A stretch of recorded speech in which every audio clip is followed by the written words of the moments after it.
Finally, Let the Punk Talk has come back to YouTube. We've had a little bit of a break, but we are here. Once again, always joined by Carl from Boxing Royalty and our very special guest today, Maxi Hughes. Maxi, how are you, mate? Yes, mate, very well. It's coming to end of evening. Sat with a coffee, surprisingly, but we're all good, pal. We're all good. Nice one, nice one. So we'll get straight into the questions. So, Maxi, I want to ask you, and I'm sure Carl's dying to know as well. Since you've been a world champion, how many women have you got with? just the one who I'm married to. Fair enough, mate. Joking. Serious questions now. So does Ebony Bridges' arse look as good as it does on TV in real life? I can't comment on that. Although, you know what? Actually, my wife is a bit of a fan of Ebony. She is a big fan of hers. And luckily, I got my wife the chance to meet her as well. Oh, did you? I met her funny enough with my girlfriend. I think my wife's got a crush on her as well. I think everyone does secretly. No, seriously, no. All jokes aside now. So I was at your last fight in Leeds, and honestly, I would say to any boxing fan that people that love boxing need to go down to Leeds and watch a Josh Warrington fight because it was absolutely phenomenal. Like the atmosphere was amazing. Like literally for weeks after, I was just walking down the street going Leeds, Leeds, Leeds, Leeds, and singing the Leeds. It's got that effect where it can make everyone be a Leeds fan. Even there's a few Man U fans who come to watch boxing, a few fans who I've sold tickets to have come to watch me, who are massive Man U fans. And when they've been there and when Josh is ready to come out and they put the Leeds song on, he says, I couldn't bring myself to sing it, but I'm tapping my leg and I'm nodding my head to it, and my body can't stop itself from feeling the energy and the buzz of it. Oh mate, it is amazing, man. Like especially like when he stopped them and like they're all throwing the beers and everything, man. Like I think there might have been, as long as you didn't get caught with, because I think sometimes it's a bit warm, so you know what else it is. It's not just beer that gets thrown. Yeah, 100%, mate. So like, what is it like working with Josh and his team? Because I know you're like stable mates, ain't you? Yeah, it's I love it. We've got to just. All of us, we all get on right well. We have a right good laugh, and as well as getting the serious work done and the work that we need to get done to be winning big fights. But it's just all around good fun. The training camps are enjoyable. They're not necessarily training camps. We don't only go in when we've got fights. We're training. I've been down gym today. I didn't end up training. I did another podcast, but it was good just to see Sean and Josh again and just chat, because we all get on. Sean's got himself a new Vespa type moped, so I had a quick little blitz up and down the street on that before we went into the gym.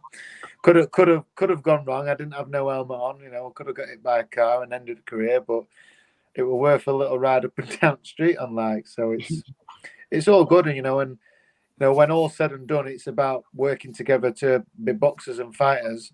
That's the results that we get. We win titles, we win big fights, and we're involved in big nights. 100%, mate. I wanted to touch on that. So obviously, before COVID, you was obviously, don't get me wrong, you were still a very good fighter and you had accomplished quite a lot. But I just want to know what changed since COVID, because it was since then, it was like your career just elevated to another level.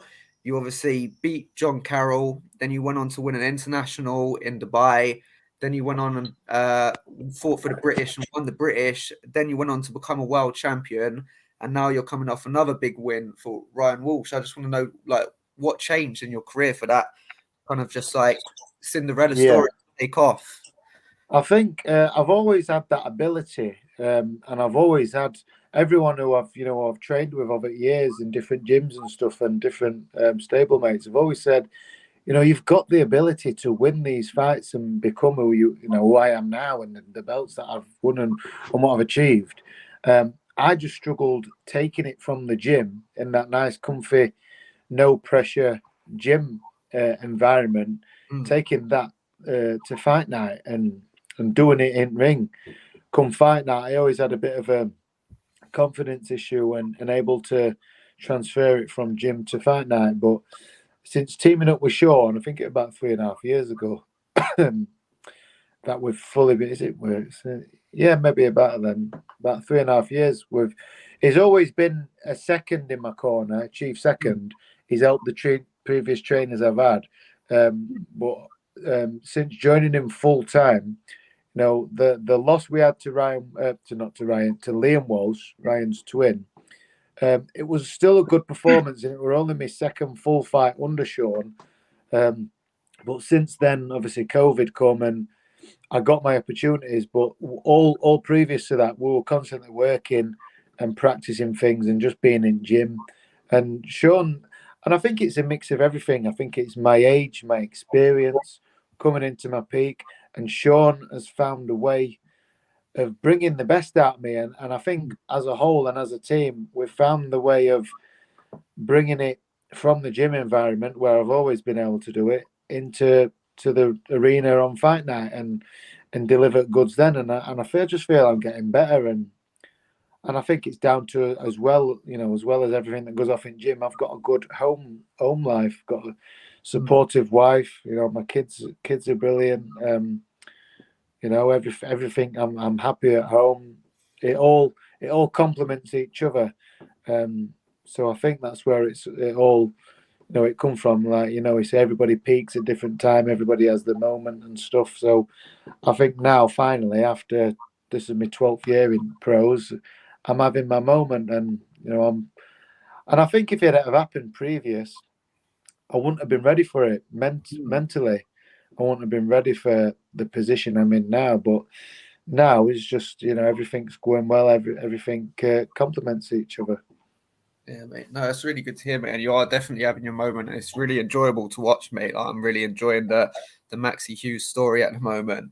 So, touching on the IBO title, Yep. so you're a world champion now. Do you consider it a real world title? Like me personally, I do, but there is that obviously that look from the outside where it is really looked down upon, and like Yeah. you, Yeah. yeah, when Absolutely. Yeah. like Eubank won it, and everyone's like he's not a real world champion, and also you don't have Yeah. to fight when you unify. Obviously, you don't have to fight for the IBO as well. So I just want to Yeah. get your thoughts on it. Like, what do you consider it as? Yeah. It's not one of the. It's not as prestigious and high regarded as the main four, and I saw it as that before I were ever considered to fight for it. But obviously, I'm never going to turn that opportunity down. I won the British title, and then the Mexican Giovanni Straffon, who I ended up beating, came over to UK and he fought James Tennyson. And they were regarding Tennyson, building him up to be the one who goes to America and fights these big names. But Giovanni Straffon came over and absolutely ripped the script up and did a real job on him. So that was my opportunity, and people can say what they want, about the IBO's value, but it's put me in a great position. It's changed my life. Hmm. I'm getting good money. Um, so yeah, it's not as prestigious and well regarded as the main four, but it's still a belt and it's still a bargaining chip Hmm. and it's still a belt that pays me very good money. And it's a bit of, like I say, it's a bargaining chip, and that's all that matters. And it's a 12 round fight, it's proper championship belt, Hmm. so it's a lovely belt as well. Yeah, it's a It's nice belt. very well made. It's a Hmm. nice bit of kit to show off and stuff. So Hmm. yeah, no, and I see everyone's point, but Hmm. it's a belt, and you look at the names that's held it. Yeah. Floyd Mayweather, he's the most. He is boxing, isn't he? Floyd's had it. Pacquiao's had it.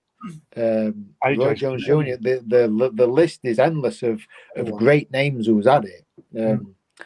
Currently who's got it as well at heavyweight, Usyk. Yeah. So I value it, and I'm very proud to represent the IBO as their champion, going forward. And I know who else values it is Devin Haney. I remember I got the offer to fight him last year before he fought Jojo Diaz. He fought him instead. But listening to his dad talk about it, he says we really respect and value the IBO, and it's a belt that we'd be more than happy, to fight for and add to their collection. Obviously, I thought, you're not adding it to your collection because you ain't beating me.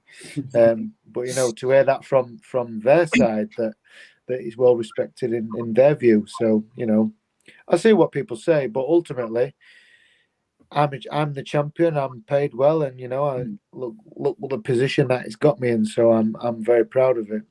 Yeah, 100%. I just agree. As I said, I consider it a world title myself. So, last question from me, and then if Carl's got any, I'll hand you over to Carl. But out of all the lightweights now in the world, what is your dream fight to have? I've said I don't mind fighting any of them. My main focus and my main goal is to become financially secure. So if I never fight for one of the other 4 world titles and retire, but I've retired and I'm financially secure, I'll be happy. I can hold my hands up and say, ultimately I've done what I set out to do, is become financially secure. So obviously the other 4 belts are spoken for now.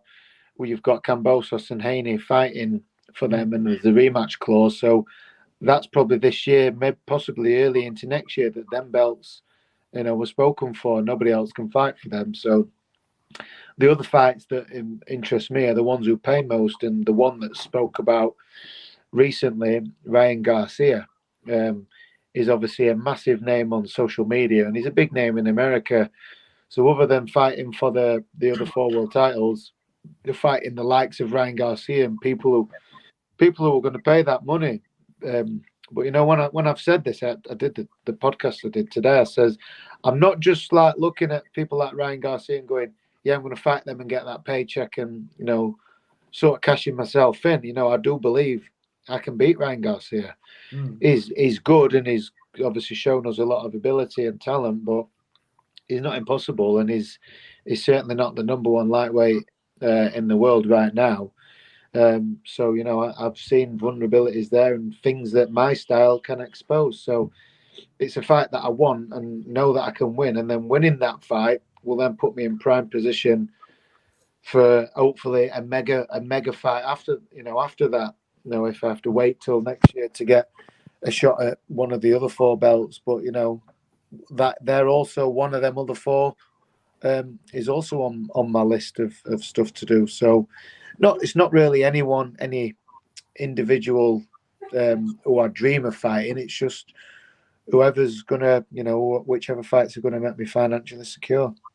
Yeah, and I really hope it all comes off for you, mate, because you've shown us over the last 2 years that you're definitely not to be underestimated. And yeah, honestly, I'd love another trip down to Leeds to watch you fight for a world title. So yeah, I really hope it all happens. And hopefully it might be looking at Doncaster Rovers open air stadium. My manager Steffi, he's pushing for that to be me and Terry Harper top at bill fights. So I think actually Doncaster Rovers, the football stadium, has emailed Matchroom to express their interest in hosting a big boxing event this summer. So hopefully they know something can be done, and that will hopefully be my next fight, mine and Terry's next fights in the summer in Doncaster.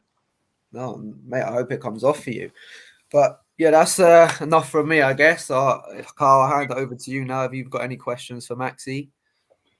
Yeah, I think I was just dazing, just listening in. Obviously, Maxi, I said to you yesterday when I spoke to you, I've watched so many of your podcasts in the last week, and the story is just incredible. Like I remember watching you fight John O'Carroll and knowing of you, but John O'Carroll was on this rise, and you just fucked the whole thing up for him. Do you know what I mean? And yeah, I enjoyed doing that. Especially, I was quite offended, right, because the bookies odds had me 12 to 1 underdog, and I'm like, obviously, I've had the losses in my career, but if you look at who the two, Liam Walsh, British Commonwealth champion, fought Javante Davis for world title.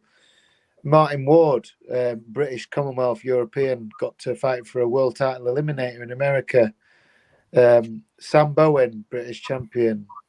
Scotty Cardle were British champion. So the level that I've lost at, I haven't been massively outclassed by these guys. They've been narrow defeats, and I've shown I'm worthy of that level. So it annoyed me how little I was thought of going into that fight. Obviously, Jono was the bigger name in boxing, but in terms of boxing ability, that's what annoyed me. For he ain't better than me. He's a bigger name, yeah, on social media, yeah. It was a blue tick when I was fighting him, so it's like, and then for bookies to write me off like that, it did give me that fire, and I thought, no, I'll show him. So, getting that win, it was just, and it were a nice moment for myself, because in them, like, it were all my big fights, the ones that I lost. So it was good for me to say I ain't going to be an early man. I know there was no belt online, but it was a good fight. Especially what Jono were coming off. Jono were coming off back of the win against Scott Quigg and talking world titles. I were brought in to supposedly keeping him busy.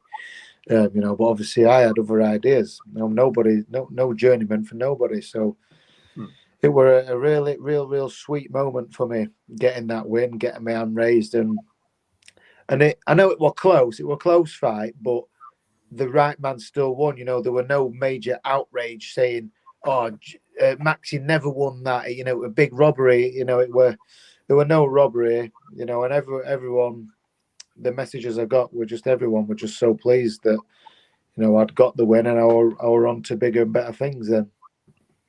It's mad, isn't it? Because every fight since then, you've just schooled whoever you fought. Do you know what I mean? Like, you look at the last fight, when we spoke on the phone yesterday, I can never remember the guy's name, but at Headingley, that the guy that beat Tennyson, Giovanni Straffon, he just couldn't get near you, and like no one's done that to him. You know what I mean? And yeah. I remember Stephanie was saying before the fight, just trust me, what you're going to see is going to be a masterclass from Maxi Hughes, and that's exactly what it was. And the same against Ryan Walsh. He tried rattling you up in the build-up. At the press conference, he started talking shit, and you even said on IFL, you said, I don't know what he's trying to do, because he's not going to get nowhere by doing it. Yeah, and then you just rattled him around the ring. Is it like when we spoke, you said to me yesterday, it's mad to think that people consider me a star now, but like, you are. If you think back like 3 years ago, is that like, that must just be surreal for you to sit there and think, Jesus, like, this is where I am now. Yeah, how life's changed. It's I'm appreciating the journey while it's happening. I'm appreciating every minute of it, because, like I said, I've been a pro 12 years and not had this kind of success. So I know what it's like on the other end of it. So riding crest of this wave, really enjoying it, and I think that fight with Ryan Walsh, first fight in a while, had been the favourite, and as well, little things like I wasn't fighting out of the home corner. I was always the away fighter, the underdog, and so now coming out into home corner, and then being the favourite, I didn't let it bother me. I still had the same mindset as I was the underdog. I got the belt out of my head. Like, I almost forgot the belt was obviously in my changing room, and I forgot it. Were in guy in my team, Ray Doyle. He says, "Do you want me to carry the belt out, Maxi, and hold it open?" That I went, "Oh yeah, fucking hell yeah," because I've got belt. I'm champion, aren't I? So I'd not even got the belt. In my head, I were treating the belt as vacant, as let's forget that belt, forget I'm champion and favourite and all that. Let's, it's just about fighting and proving I'm going to be the worthy winner to be the one who holds that belt after the fight. So that was sort of mindset I were going into that fight, where forget that I'm the champion. I didn't look at Ray as he were a stood in corner holding my belt up, like. So that was the mindset I took into that fight. I remember you talking again with IFL, saying before the fight, you've had the belt, you've now lost the belt for the fight, and you're going to get it back. It's not a case where I need to defend. you want to win that belt every time. That's what you said, wasn't it? And I want to go back to what Jack said about in Leeds, the atmosphere. Obviously, Leeds is known to be absolutely crazy, and they must love it having people, down in that area of England of, yourself, Josh, Terry. But I want to talk about that ring walk. What was it? Nearly a month ago now. Yeah. Obviously, Justin, your sponsor. Shout out to him. What's it? Weatherby's. Justin at Hunters Weatherby. Yeah. Lovely guy. I can't say he's brilliant, but I want to talk about this hashtag that's going around with you now. No divvies round here, Mush. Yeah, yeah. There was a video on Instagram of you in your car. Where's that from? Well, I come out to my ring walk was Bad Boy Chiller Crew, wasn't it? And that's a saying that they're pretty much well known for. No divvies round here, Mush. It's just like mush is a popular term used up north and especially in Yorkshire. So that saying they've created, and people just they're very popular. And I was lucky enough to meet them, and I speak to GK on Instagram and that. So it's good, and I like the music, and I think it were great to come out for that. I know all my lot really loved that I was coming out to it, and people like it. It's a good to come out to. So that's what that saying. It's just a good saying. I just think it's funny, and I say it. So I'm representing Bad Boy Chiller Crew. He's got them on all the back of his hoodies. I've been doing them. I've got to do more. But how was that ring walk? Because you said obviously at Headingley it was special because there were so many people there. But you said when you walked into that arena, is it the First Direct? It's called, isn't it? Yeah, that's right. Yeah. You said because there was a roof on. You said it was just wild. What was that feeling of standing on that top rank? Bad Boy Chiller Crew are playing, and there's however many thousand people screaming for you. It must just be immense. Well, I think it's up there. I said I can't. It's hard to compare the two in terms of noise because it was 6 months ago. But I think as well the noise might have been similar, but because it was an outdoor stadium, a rugby pitch, all my fans were sort of spread out. They weren't all in one place. My tickets were scattered, so I had people everywhere. So and obviously the noise can escape because there's no roof. But in the arena, all my tickets were grouped together. But not only that, obviously I were only 2 fights before Josh, and obviously me and Josh have trained together for a number of years now. So a lot of Josh's fans, they know who I am, so they come and support me as well. So the whole noise and just being the home fighter, I think everybody, I'm getting more well known. So people in general support me, even though they might not have bought tickets from me. They're there supporting me. So when I was stood on that stage and they introduced me, it were definitely the most electric atmosphere that I've walked out to, and as much as I really did feel for Ryan. Obviously, when he made his ring walk, I was right behind him watching it just before I went on ramp. And, to hear him getting booed, it's never nice seeing fighters get booed. But at the same time, it's almost like a little warm feeling you get knowing that they're all here for me. They ain't here to support him one bit. And the fans that he brought up were just nowhere near enough to compete with a pro Maxi Hughes crowd and the noise and the support that I'd got. So it was brilliant. Yeah, real special moment that one it'll stick with me forever. And it's first time I've come down a proper ramp. DAZN have definitely upped the game in terms of the production and the ring walks and stuff. So yeah, it were absolutely brilliant. Just imagine what it'd be like if you headline at the Keep Moat in Doncaster. It'd be another special night. We'll be down. Obviously, like Jack said, he's been down there. I'll definitely be down. Definitely come down. Yeah. I didn't see the last fight. I was at York Hall, but obviously I've watched it back, and it was. I spoke to people, see Jack, Justin, everyone has said how mad it is and how you're just growing, which is brilliant, and it is good to see because you've had this story, and now you're off the tools. You're a full-time professional boxer. Yeah. It's the life. It's the life that Jack wants. Do you know what I mean? And Jack will hopefully get to that. Jack. Yeah, it took me a while to get at it, mate. But if you want it bad enough, just stick at it. And make them small sacrifices and just stick at it. And nothing can stop you. The only thing what will stop you getting there is yourself. 100%, mate. 100%. Yeah. I was just about to say any advice, anything you can pass on, but Mate, that's every question from me. I haven't got anything else. It's just a pleasure to have you on, mate. Genuinely. Yeah, no problem. I've enjoyed it, mate. Once I get on and start talking, I'll talk a glass eye to sleep, mate. Did you not want to talk about Conor Benn, Carl? Oh, I want to get a quick opinion, actually. So I'm a big Conor Benn fan, and I know Maxi at the fight on Saturday. Yeah.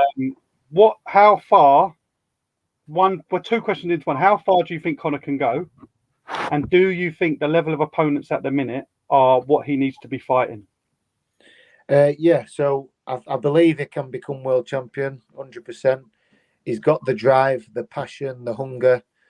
He's got everything you need to be a world champion, as well as he's got a good team around him. Eddie Hearn heavily backs him. Good training team in Tony Sims. I think Tony's a great trainer. And me and Josh did a few interviews and spoke about this. We went on the Zone boxing show as well, and did the analysing of the fight. And we think, I think the level, I would maybe say similar levels were Chris Van Heerden and Chris Algieri. They're probably around similar levels. We've now seen what he can do to them guys at that level. He absolutely wipes flow, and they cannot take his power. So he's ready to take that next step up. But remember, he is only young, and he's gaining experience. So don't throw him in at the deep end now. Don't just say, "Oh, he's ready for Errol Spence and Terence Crawford." Let him build. Let him. What he needs now is the experience. A former world champion, somebody who's on the fringe of being a world champion, because with that becomes that more world-class chin ability to take punches.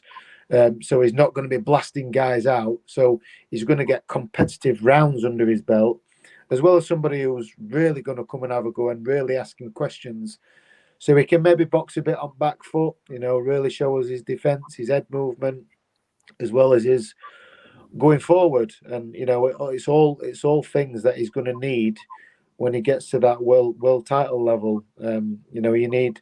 I think that's why the right time for me to be at this level is now, because I've had 31, 32 fights now. So it's all experience that's all helped me to where I am now. I've boxed many different styles: southpaw, orthodox, come forward, taller, shorter, and it all adds into your arsenal, to your experience. So, I know everyone's like, "Oh, just stick him in." You're saying is this, you're saying is that, put him in. But boxing, especially the boxing fans mainly on Twitter, is very fickle. So you get one career, you get one go at it. So he's young enough to take his time and build into it and gain experience before he's ready for them world champions. Would you say that Avanesian's a good fight next? I think so. I personally think, everyone's saying Conor's ducking him, but I think Conor would beat him. So do I. Yeah. And same with Josh Kelly. I think Conor would do to Josh Kelly what Avanesian did to Josh Kelly. That's my opinion on it, anyway. I agree, but I know somebody who's in this stream, and there's two of us that agree, and somebody that is about to disagree, Jack. So yeah, come on, Jack, give us your opinion on it. So so first I need to make clear that I don't hate on Conor Benn, because the thing is that sometimes nowadays when you just disagree with someone, it's always like, "Oh, you're just a hater, you're just a hater."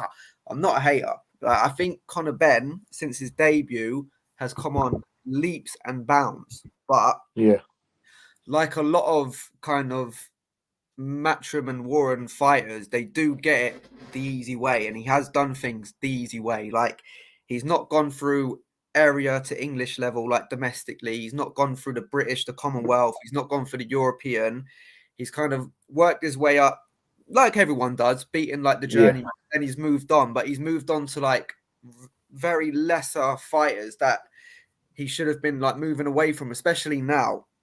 I think the Chris Algieri was a good step up, but at the same time, Chris Algieri was like pushing 40, and he was a part-time boxer, full-time nutritionist kind of thing. But it was still a good win. I'm not like taking it completely away from him. But it's like now there's people calling him out like Marku and what's the young Irish fighter's name signed by Hennessy? Oh, yeah, he'd smash him up. I know who you're on about, the guy with the big teeth. Yeah. McKenna, Stephen McKenna, is it? That's it, yeah. Yeah, that's the one. Yeah. You know, like there are these young fighters calling him out now. And of course, there is David Avanesian. That is probably the perfect fight for him now. And for me personally, I think David Avanesian wins that fight. I just don't think Conor Benn's been tested like at all. Like I just think like if I can compare even yourself, like me and you, if we compare our careers to his career, we've had to do it the hard way. There was no easy route for us. We had to go through the domestic level and fight all the young, hungry domestic fighters. And then like for yourself, then you had to go through the British level and fight all the hungry British fighters. When like some of the British title fights are 100 times harder than any international fight because these the British title is like 9 out of 10 people's world title fight. And like, you know what I mean? And when you give these young, hungry fighters these opportunities that they probably will never get again, you know, you get like different animals coming to fight. And I just don't I agree with that. Yeah. So I just don't think that it's the hype he's got. I just don't think he warrants the hype he's got because I just don't. For me personally, I don't see like from the people he's beat how he's going to be a world champion. Like everyone's saying he's the next best this, but who's he beat to prove that? That's my like. I'm not saying I hate him. I'm not saying, you know, he's not going to be a world champion. I'm just saying I don't see it yet because he hasn't proven himself. That's my opinion on it. Yeah, absolutely, mate. Yeah. Well, I'm glad we done that like gentlemen. Because sometimes I've seen Jack when someone disagrees, and luckily we're on screen, so it's not in punching distance. Start swinging at us. I'd have to leave the room. I couldn't watch that. No, mate, that's literally from me. Apart from, I really do hope, like I said to you, I really hope you get to fight the TikTok prick Ryan Garcia. Yeah, I think you beat him genuinely. There was one other thing, actually, just quickly, so I know your phone's on. You were close to the Kambosos fight, weren't you, in Australia? Yeah, there was talk of it. My team was speaking to, I believe it was Lou DeBella, I think, or his manager Peter Khan. I don't know how far. I don't think the talks went very far, but my name was put in the hat as somebody who wants to fight, is willing for the fight. So yeah, I think that was as far as it went because I know, obviously, the talks with Haney have been going on since they both won their last fights. So yeah, but you know, I'm you know, I felt proud that I've been considered for them. Hopefully, that's what I mean. As long as I keep winning, then next year my shot might come. It's going to be interesting to see who wins that. Who's picking for the Haney Kambosos fight? Kambosos. I think he's apart from I absolutely like think that Lomachenko is the best. I don't think anyone beats him. Even Lopez, if they fought again, I think Lomachenko beats him. But no, I think apart from Lomachenko, it's Kambosos, and I think he's proven that again. If you want to look at someone that's done it the absolute hard way and gone to everyone's backyard and won titles in everyone's backyard, he's the man. I agree. That's what I say when I've said it a few times. I got a response on Twitter from him. I think it was DAZN or some boxing page said, there were a few pictures of lightweights, Caney and that, and they were like, who's the number one? And I said it's got to be Kambosos. You know, his last win alone, going and beating the champion Lopez in his back garden as the underdog, the away fighter after being messed about with a COVID scenario and all that, you know, as well as coming here and beating Lee Selby, and like you say, he's been all over the world fighting the kids in the back garden and beating them. So, you know, I got a lot of respect for Kambosos for the way that he's done it, and now he's got the belts, he's got the momentum, he's got the confidence, and he's got his homecoming. So, my, you know, I agree with you, Jack. I think Kambosos And as well, Lomachenko, I think he's the man who could be the one who beats Kambosos. But the likes of Haney, I can't see Haney. Really can't see Haney beating George, especially in this one. Well, yeah, I'm in agreement with you on Kambosos. What about you, Carl? Yeah, same again. I think Kambosos beats him. I think Haney's good, but I think he gets beat by. I think he gets beat by Lomachenko. I think he gets beat by Kambosos. I think Maxi. I think I'm not saying. I think you beat Haney. Yeah. I think he will be very good in 3 or 4 years' time. He's probably going to be if he's still about. He's going to be probably unstoppable. Do you know what I mean? But I can't see him beating him. But I did have Lee Selby beating Kambosos, by the way. I did have him win that fight. Did you? Well, I made the mistake. Right? I watched it. I'd got a stream, and it wasn't the note. It was a different stream, so it were different commentators. And I listened to that commentary, and they had Selby winning, and I made the mistake of listening to the commentary and agreeing with commentary. And my wife, we've been together since we was at school, so she's got a great good knowledge, and she's a real good judge of fights. And she would totally disagree. I was like, yeah, I think Selby's got that, and she went, no. She says, I've got Kambosos by a few rounds. I was like, how? Because I fell for the trap of listening to commentators, and the decision were obviously Kambosos, and then we've got a group chat from Jim and Josh, Sean, Steve Wood as well. They were all like, yeah, we had Kambosos a few rounds up, and I'm like, what do I know about boxing? I was the same, mate. I was the same. But listen, I got nothing else. Jack. Yeah, sweet. I guess we're wrap it up there then. Maxi, thank you so much for coming on, mate. It's been an absolute pleasure having you on. And I guess me and Carl will be back next week for another exciting episode of Let the Punk Talk. Yeah. Peace. Ciao. Thanks for having me. You're welcome, mate. Catch up soon, guys. Mm-hmm.